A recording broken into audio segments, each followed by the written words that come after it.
اور مشرک کہتے ہیں کہ اگر اللہ چاہتا تو نہ ہم ہی اس کے سوا کسی چیز کو پوجتے اور نہ ہمارے بڑے ہی پوجتے، اور نہ اس کے فرمان کے بغیر ہم کسی چیز کو حرام ٹھہراتے۔ اے پیغمبر، اسی طرح ان سے اگلے لوگوں نے کیا تھا، تو پیغمبروں کے ذمے اللہ کے احکام کو کھول کر سنا دینے کے سوا اور کچھ نہیں۔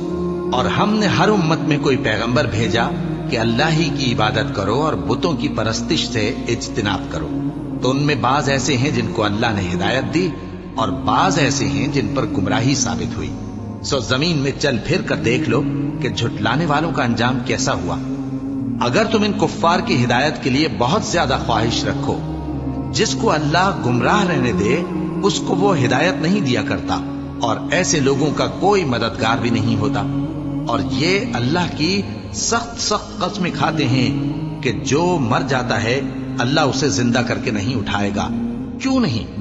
یہ اللہ کا وعدہ سچا ہے اور اس کا پورا کرنا اسے ضرور ہے، لیکن اکثر لوگ نہیں جانتے۔ تاکہ جن باتوں میں یہ اختلاف کرتے ہیں وہ ان پر ظاہر کر دے، اور اس لیے کہ کافر جان لیں کہ وہ جھوٹے تھے۔ جب ہم کسی چیز کا ارادہ کرتے ہیں تو ہماری بات یہی ہوتی ہے کہ اس کو کہہ دیتے ہیں کہ ہو جا، تو وہ ہو جاتی ہے۔